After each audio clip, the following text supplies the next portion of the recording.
Russia's foreign minister is calling on world powers to help equip the Syrian army so it can fight against ISIS terrorists.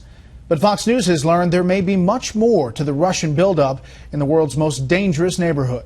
A secret deal hammered out between Iranian Quds Force commander Qasem Soleimani and Russian President Vladimir Putin during a secret visit to Moscow in July resulted in the buildup of Russian fighting forces in Syria. With a message from the Russians delivered, Jennifer, in a very unusual way.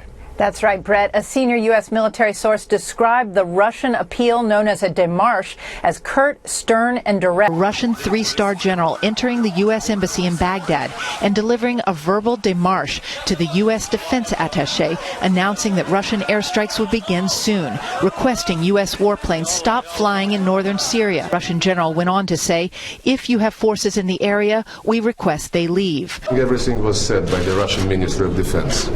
Don't listen to Pentagon about the Russian strikes. The US could be set to deploy ground troops in Iraq and Syria to fight Islamic State.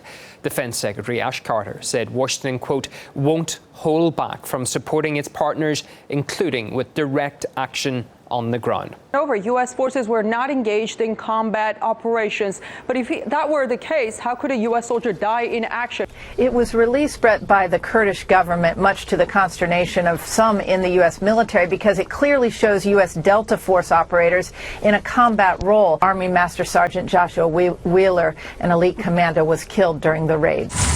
A senior U.S. defense official confirms the U.S. Navy plans to send the USS Lassen, a Navy destroyer, to within 12 nautical miles of the disputed Spratly Islands in the South China Sea within the next 24 hours to challenge China's claims to the artificial islands.